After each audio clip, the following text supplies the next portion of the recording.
그는 나를 천천히 돌려세워 거칠게 내 입술을 덮쳤고 그와 숨이 뒤엉켰습니다. 그 순간 난 두 손으로 그의 어깨를 움켜쥐었고 그는 단호하게 나를 벽 쪽으로 몰아갔습니다. 등 뒤로 차가운 벽이 닿았지만 온몸은 불길처럼 타올랐습니다. 그의 입술이 목선을 따라 천천히 내려왔고 피부가 닿는 자리마다 전율이 번졌으며 그의 손길이 허벅지를 따라 오르내리다 가장 은밀한 곳을 스쳤고 그 순간 숨이 끊어질 듯 짧은 신음이 나도 모르게 터져나와서 나는 그의 품속으로 정신없이 빠져들고 있었습니다. 어느 보험 설계사와 대표의 금지된 사랑 이야기 시즌2 2부 돌아갈 수 없는 순간. 모든 건 너무 갑작스러웠습니다. 하루아침에 제 일상이 무너져 내렸습니다. 그날 아침 평소처럼 사무실에 들어섰을 때였습니다. 분위기가 달랐습니다. 누군가 제 뒷모습을 보며 수군거렸습니다. 커피를 내리던 동료가 갑자기 눈을 피했고 늘 먼저 인사하던 후배조차 차갑게 돌아서 버렸습니다. 저는 이유를 알 수 없었습니다. 단지 어쩐지 모든 사람들이 제 비밀을 이미 알고 있다는 섬뜩한 기분만이 엄습했습니다. 점심 무렵 본사에서 전화가 왔습니다. 김미숙 씨, 오늘 오후 본사로 올라오시죠. 그 목소리는 단호했습니다. 항상 부드럽던 인사팀장이었는데 오늘따라 얼음처럼 차가웠습니다. 저는 뭔가 잘못됐음을 직감했습니다. 본사 회의실, 지점장, 인사팀장, 그리고 본부장이 나란히 앉아 있었습니다. 책상 위에는 두꺼운 봉투가 하나 놓여 있었죠. 그리고 그 안에는 제가 도저히 부정할 수 없는 사진들이 들어 있었습니다. 호텔 라운지에서 웃으며 와인을 마시는 모습, 주차장에서 나란히 걷는 모습, 그리고 짧게 포옹을 나누는 장면까지. 김미숙 씨, 하실 말씀 있습니까? 본부장의 목소리가 날카롭게 가르며 다가왔습니다. 저는 아무 말도 할 수 없었습니다. 숨이 막혔습니다. 그날 오후 저는 업무 배제라는 명령을 받았습니다. 책상은 그대로였지만 아무도 제게 말을 걸지 않았습니다. 한순간에 투명인간이 된 기분이었습니다. 다음 날 소문은 더 빠르게 번졌습니다. 대표랑 결혼한 여자가 어떻게 그럴 수 있지? 좀 조심해야지. 무슨 망신이니? 정말 우리가 다 창피하다. 뒷말은 칼날이 되어 제 등을 찔렀습니다. 그 주 금요일 결국 통보를 받았습니다. 김미숙 씨, 자진 퇴사로 정리하시죠. 그게 그나마 좋습니다. 저는 아무 대답도 못하고 사직서를 썼습니다. 펜을 잡은 손끝이 덜덜 떨렸습니다.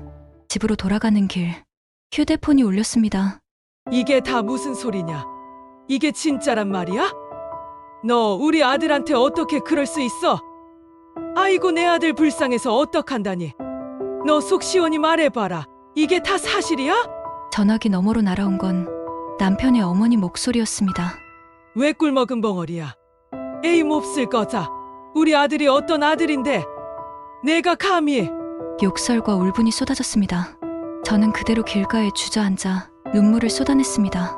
그날 밤 침대 위에서 천장을 바라보며 생각했습니다. 모든 게 끝났다고. 직장도, 명예도, 사람들의 신뢰도, 그리고 가정마저도. 저는 이미 파탄난 삶 위에 서 있었습니다. 눈물이 말라붙을 만큼 울다 지쳐 겨우 잠들 수 있었습니다. 그런데도 제 악몽은 이제 막 시작된 것 같았습니다. 사직서에 이름을 적은 그 다음날 주말 토요일, 그저 사무실에 남은 제 물건을 정리하러 간 날이었습니다. 출근 시간도 퇴근 시간도 아닌 애매한 낮에 복도는 조용했지만 멀리서 들려오는 웃음소리 하나에도 심장이 떨렸습니다. 자리로 가자 책상 위에는 박스 하나가 올려져 있었습니다. 개인 물품 정리라고 적힌 포스트잇이 붙어 있었습니다. 이미 누군가 제 자리를 치워버린 흔적이었습니다. 사진 몇 장, 볼펜 몇 자루, 그리고 상담 기록이 빼곡히 적힌 파일 몇 개. 그것들이 제가 이 회사에서 보낸 12년의 전부였습니다. 박스를 정리하면서 뒤에서 작게 속삭이는 목소리가 들려왔습니다. 저 여자 아직도 나오네. 그러게. 남은 게 뭐 있다고. 고개를 들지 못했습니다. 눈물이 쏟아질 것 같았으니까요. 박스를 들고 나오는데 복도 끝에 붙어 있는 거울에 제 모습이 비쳤습니다. 무너진 얼굴, 그리고 그 뒤에서 누군가 지켜보는 듯한 시선. 순간 등골이 서늘해졌습니다. 뒤돌아봤지만 아무도 없었습니다. 밤이 깊어지자 저는 차를 몰고 나갔습니다. 행선지도 없이 달렸습니다. 고속도로를 따라 이어지는 불빛, 한강 다리를 지나칠 때마다 눈물이 치밀어 올랐습니다. 이제 나 이혼해야겠지? 차 안에서 중얼거린 제 목소리는 너무 작아 울음처럼 들렸습니다. 그때 휴대폰이 울렸습니다. 번호는 모르는 번호였습니다.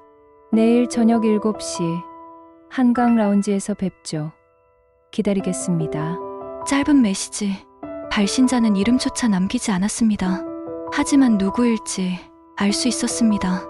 다음 날 저녁, 약속된 시간. 한강변 라운지는 조용했습니다. 넓은 유리창 너머로 물결이 느릿하게 흘렀습니다. 이미 그곳에는 그녀가 앉아 있었습니다. 단정한 옷차림, 고든 자세, 그리고 저를 향해 미소를 지었습니다. 하지만 그 미소는 따뜻함이 아니라 계산된 냉정함이었습니다. 김미숙 씨, 그녀는 제 이름을 정확히 불렀습니다. 심장이 철렁 내려앉았습니다. 말을 꺼내기도 전에 그녀는 조용히 이어갔습니다. 내가 전화로 경고했을 텐데요. 그런데도 남편 계속 만나고 있었죠? 머리가 나쁜 거예요? 아니면 생각이 없는 건가요? 그 순간 제 호흡은 멎었습니다. 그녀는 커피잔을 들며 말했습니다. 걱정하지 마세요. 내가 직접 움직일 생각은 없으니까 아직은. 그 말이 오히려 더 무서웠습니다. 아직은이라는 단어가 제 목을 서서히 조여오는 올가미 같았습니다. 내 남편과 그 짓을 하고 돌아다니면서 좋았습니까? 남의 남편을 그렇게 가로채 놓고 내가 어떤 마음이었을지 당신은 가늠할 수 있나요? 저는 입을 열지 못했습니다. 그녀는 커피잔을 내려놓으며 차갑게 미소 지었습니다. 아직 끝나지 않았습니다. 분명히 경고했어요. 사람들이 얼마나 쉽게 믿는지 아십니까?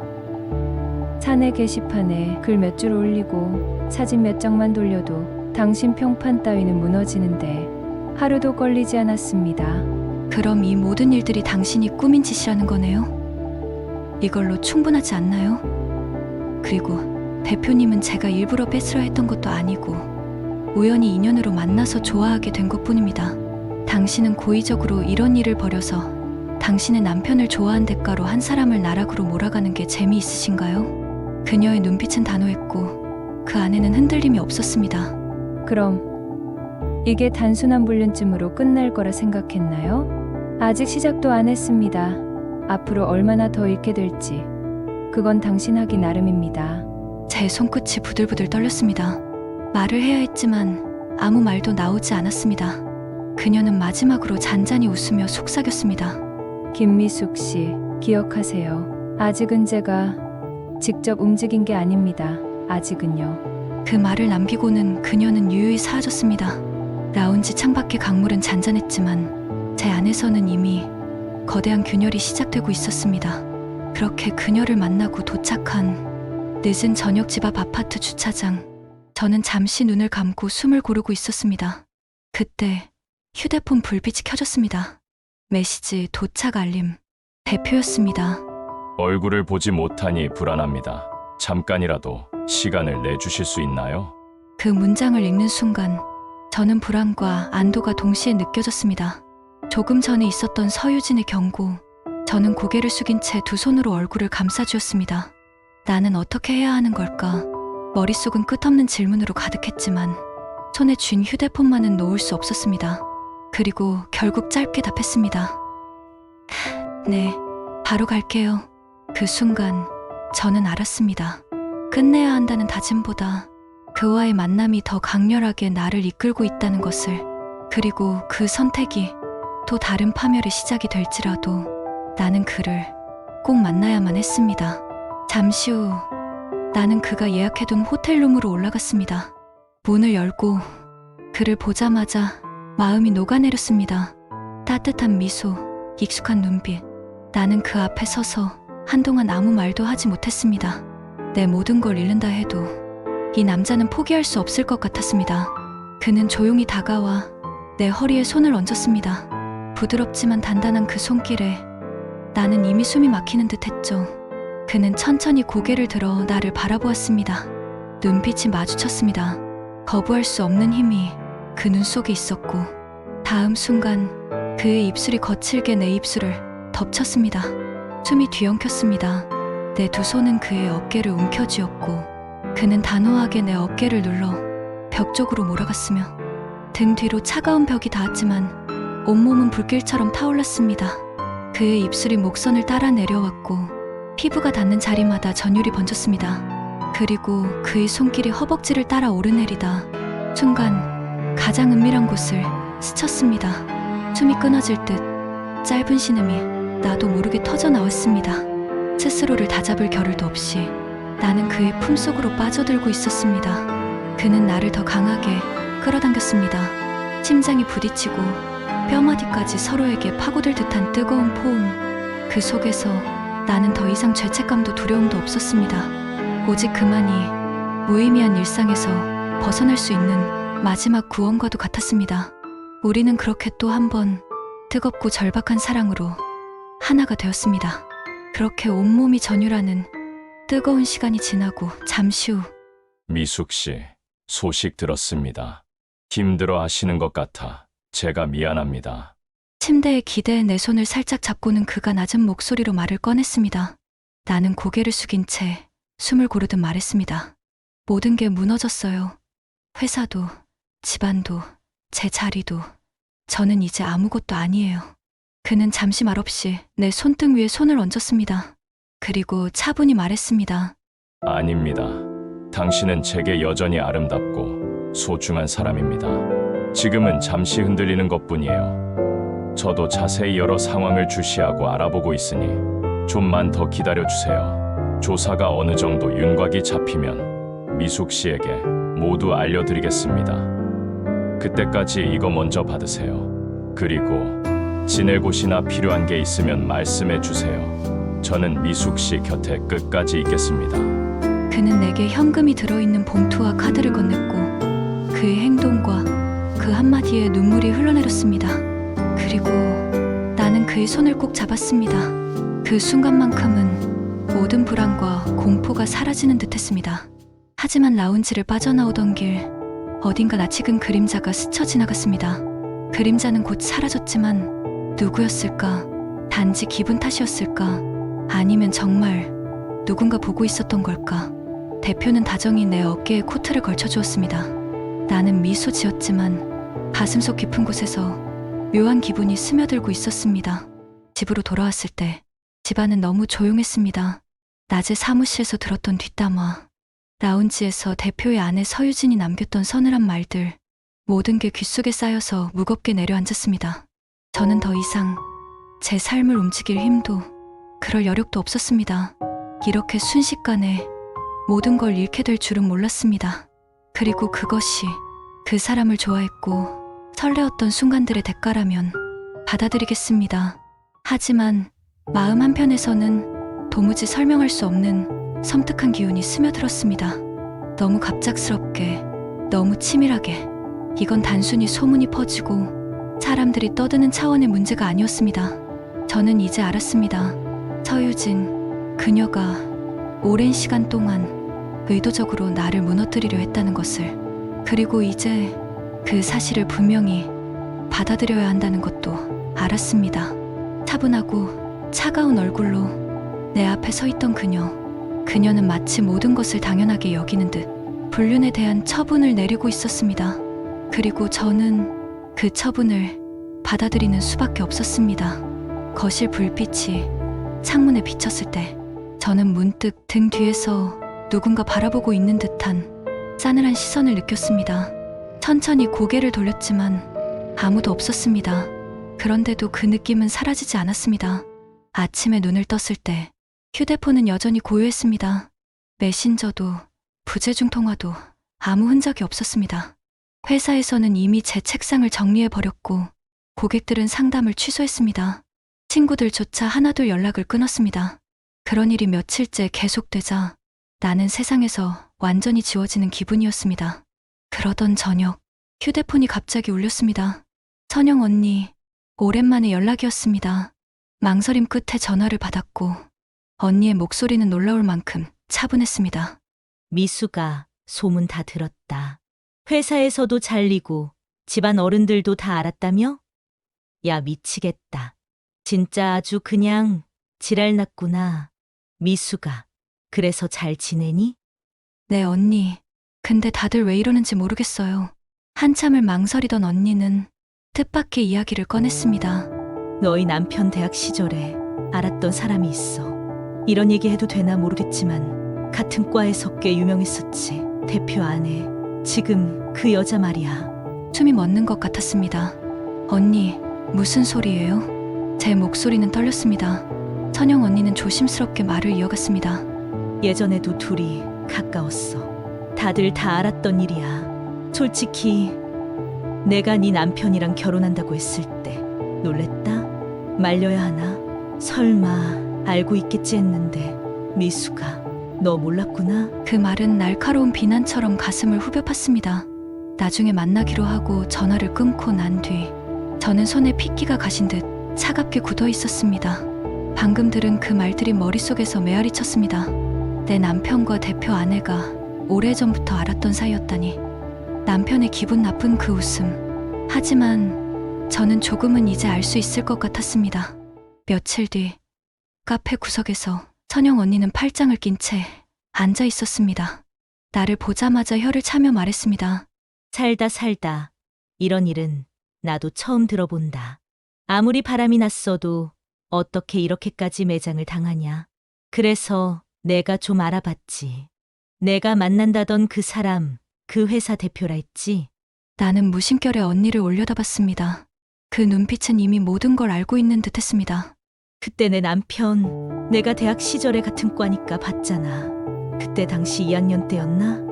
유명한 커플이었거든. 집안이 좋은지 빨간색 스포츠카 몰고 다니면서 온 학교를 휘젓고 다녔어. 다들 부러워했지.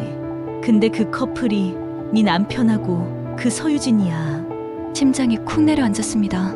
그리고 더 웃긴 건 말이야. 그 여자 원래 좋아하던 남자가 따로 있었거든. 근데 내 남편이 끼어들어서 어찌저찌 하더니 둘이 한참 붙어 다녔지. 그 뒤로는 내가 자세히는 모르지만 네 얘기를 듣고 나니까 아, 이게 뭔가 있다 싶더라.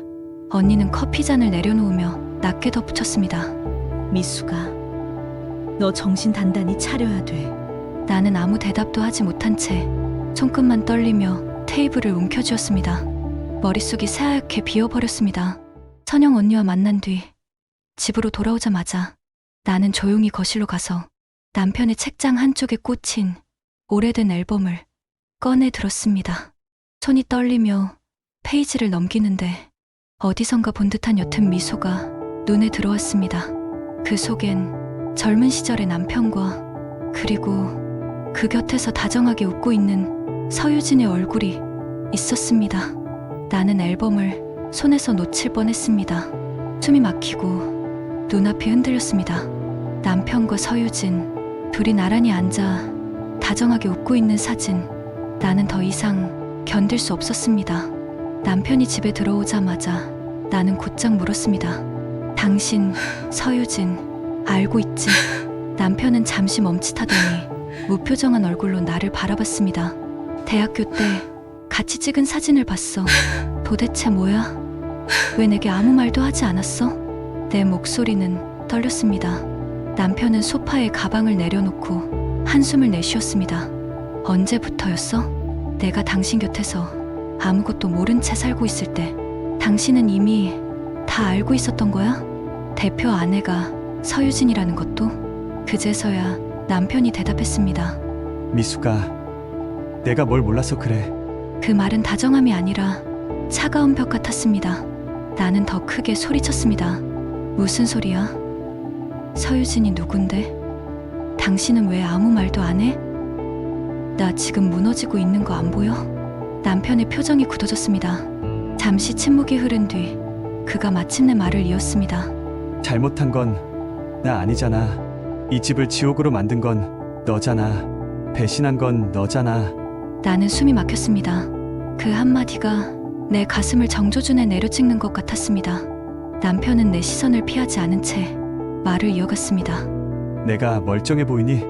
우리 집안에서 다 알아. 내 소문 다 퍼져서 얼굴 붉히며 우는 어머니 달래는 게 얼마나 힘든지 알아?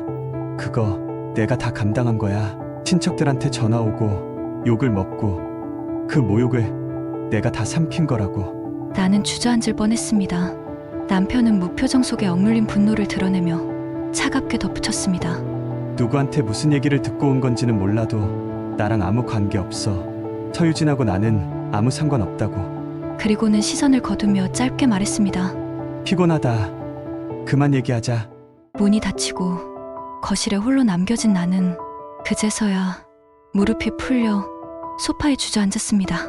남편의 말이 사실인지 거짓인지 도무지 알 수 없었습니다.